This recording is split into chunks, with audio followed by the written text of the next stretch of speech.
Bonjour à tous. L'association des membres HCFR remercie chaleureusement Sony France pour le prêt de ce nouveau téléviseur. Il s'agit du Sony X90K. L'année dernière, on avait pu tester le X90J. La dernière lettre de la référence indique donc clairement le millésime. La première lettre de la référence, le X, lui, indique qu'il s'agit d'une dalle LCD et non pas d'une dalle OLED. La série 9 constitue le haut de gamme de Sony, qui est décliné en plusieurs références, allant jusqu'au X95K.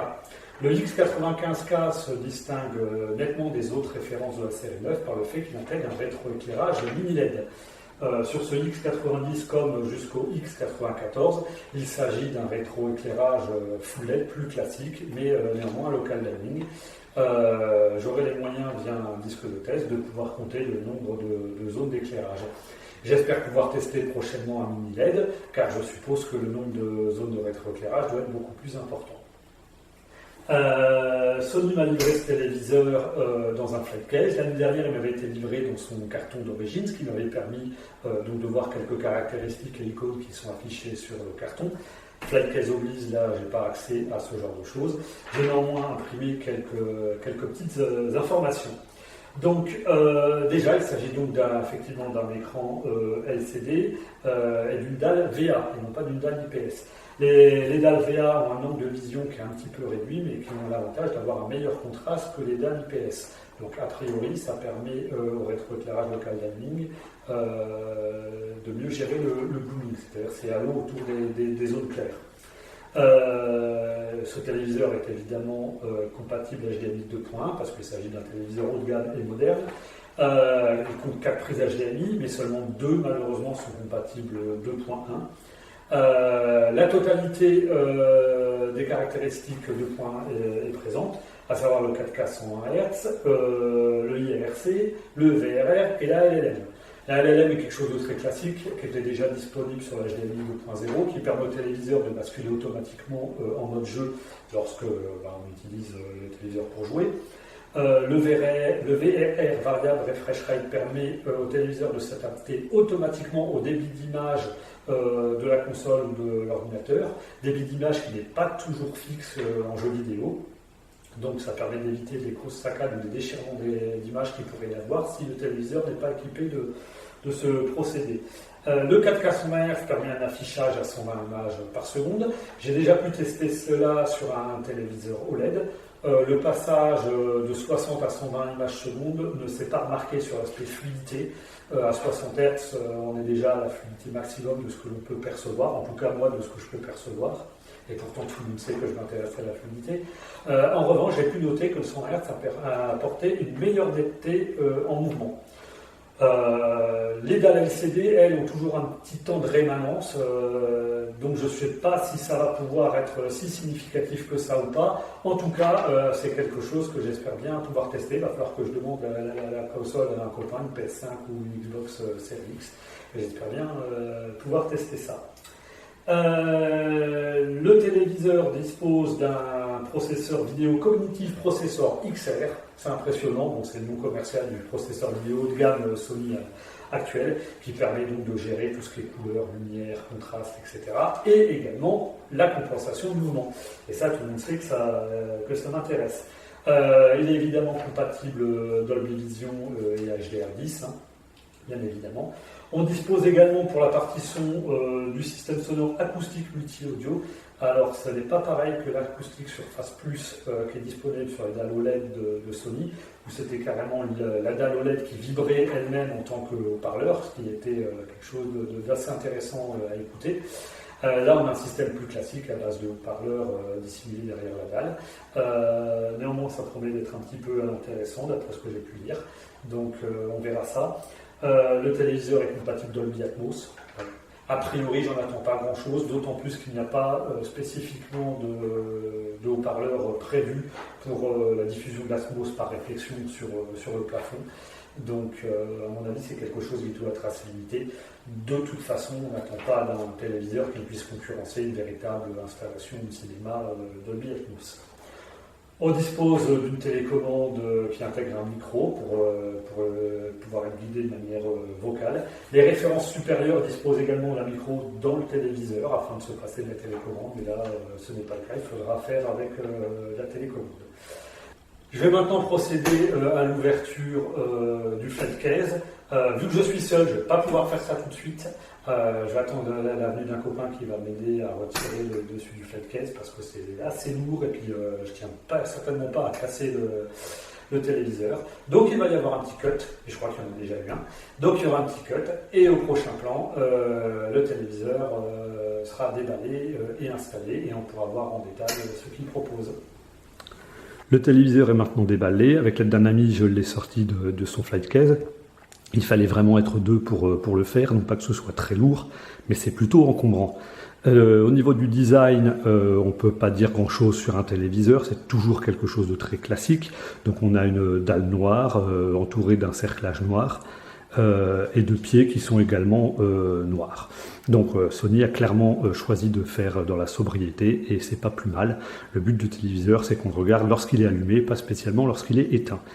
À propos donc du fait qu'il soit éteint, on voit quand même qu'il y a des reflets. Il faut quand même dire que j'ai ici une grande baie vitrée à ma gauche et à droite il y a une autre baie vitrée dont j'ai un peu fermé les volets, mais ça fait quand même beaucoup de luminosité dans la pièce. Le filtre anti-reflet m'a l'air assez efficace, au moins aussi efficace que sur le précédent modèle. Il a l'avantage de bien flouter les reflets. Les reflets nous permettent normalement de voir la cuisine qui est derrière moi. Et là, on voit quand même bien que c'est bien flou. Nous allons maintenant faire le tour de ce téléviseur. Nous pouvons maintenant voir le design des pieds de ce téléviseur. Il s'agit d'une belle pièce en métal de couleur noire, très sobre à l'image de ce téléviseur. Ces pieds intègrent deux caractéristiques intéressantes. D'une part, ils peuvent être placés à deux endroits du téléviseur. Ici, ils sont placés aux extrémités du téléviseur, ce qui est à mon avis la chose la plus esthétique, mais il est également possible de les placer vers l'intérieur du téléviseur, ici et ici. Il y a deux petits triangles qui l'indiquent. C'est à mon avis moins esthétique, mais ça permet de placer ce téléviseur sur une table plus petite. Ici, il est placé sur ma table de salle à manger, ce qui me permet de facilement faire le tour du téléviseur. Mais évidemment, il sera placé dans des conditions meilleures pour pouvoir effectuer le test de visionnage. Les pieds ont également la possibilité d'être réglés en hauteur. Ici, ils sont réglés en position haute, ce qui permet de placer une barre de son sous le téléviseur. À des fins esthétiques, si on n'a pas de barre de son, il est possible de placer le téléviseur de manière beaucoup plus basse, mais je ne l'ai pas choisi ici. En façade, on peut voir un module ici qui intègre là un récepteur infrarouge. Sur les références plus haut de gamme, ça intègre également un micro qui est absent de ce téléviseur. Le micro, nous allons en parler tout de suite par l'intermédiaire des deux télécommandes. Il y a en effet deux télécommandes. Ici, une télécommande très classique avec un émetteur infrarouge.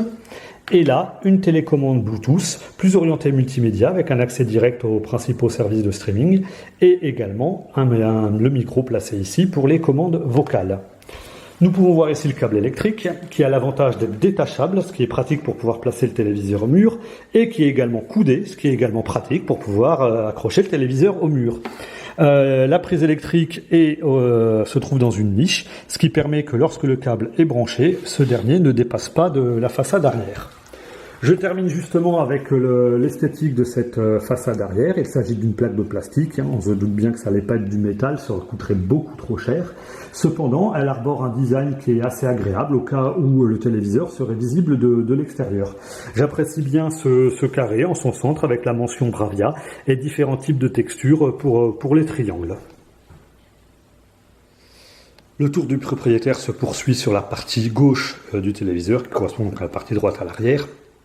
Et on y trouve l'ensemble de la connectique. Et il y a donc des choses effectivement intéressantes. Alors on trouve les prises classiques antennes satellites à cet endroit-là. De manière classique, une prise Ethernet également. La télé tourne sous Android TV, donc forcément il faut un accès Internet qui peut se faire soit par Wi-Fi, soit par Ethernet. Vu que je suis dans une maison récente, j'ai l'avantage d'avoir des prises Ethernet partout dans la maison. Donc au maximum, mes appareils sont reliés en Ethernet. On trouve également deux prises USB, dont une en USB 3. Faudra voir si on peut enregistrer la télé avec.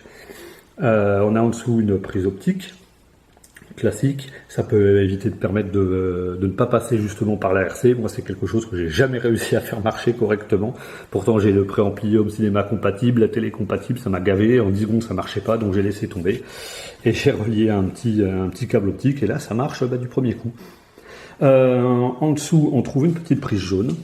Il s'agit d'une sortie audio-vidéo analogique à l'ancienne, donc j'imagine qu'il faut un câble spécifique pour pouvoir ensuite attaquer sur une prise classique en cinch. Il y a quelque chose qui m'a interpellé, comme on peut le voir, c'est qu'il y a marqué S-Center Speaker In. Alors j'ai été voir sur le site de Sony, je sais pas si c'est une mauvaise traduction du japonais, mais bon, c'était pas d'une très grande clarté. Toujours est-il que j'ai compris que ce téléviseur pouvait éventuellement servir d'enceinte centrale pour l'intégrer dans un système home cinéma plus complet. Donc c'est déjà quelque chose qui avait été fait par le passé sur des téléviseurs Sony OLED haut de gamme. Ça passait par l'intermédiaire d'un bornier type enceinte. Là, ça passe par cette petite prise. Donc, je vais essayer de tester ça parce que ça m'intéresse bien. En dessous, on vient à ce qui peut nous intéresser le plus dans le cadre d'une utilisation home cinéma et jeux vidéo, la présence de 4 prises HDMI. Donc, le téléviseur, comme je l'ai indiqué précédemment, est bien compatible HDMI 2.1, mais seulement 2 prises sont compatibles 2.1, celle-ci et celle-ci, donc la 3 et la 4. C'est d'ailleurs bien spécifié sur le bandeau, on ne risque pas de se tromper. 4K 120 Hz et en dessous, 4K 120 Hz également, avec la prise numéro 3 qui est donc compatible ARC et IARC qui permet de faire transiter les signaux audio haute définition. Donc voilà pour ce petit tour du propriétaire. On poursuit néanmoins avec ces petites fentes sur les côtés. Il y en a donc une autre de l'autre côté. Il s'agit des tweeters, qui sont orientés vers le côté arrière du téléviseur. À l'inverse, les boomers, on ne les voit pas, mais ils sont censés être derrière la dalle, à cet endroit-là, au-dessus des pieds. Donc je testerai également la partie sonore. On va également tester avec les compères du forum la partie TNT, parce que c'est quelque chose qu'on ne teste pas régulièrement. Bien évidemment, sera testée la partie film, avec mon lecteur UHD Cambridge Authentic Cinéma. Et on va également tester la partie jeux vidéo avec une Xbox Series X et notamment voir comment se comporte ce téléviseur en 4K 100 Hz et VRR. Cela fera donc l'objet de futures vidéos. Je vous souhaite une bonne journée à tous. À bientôt.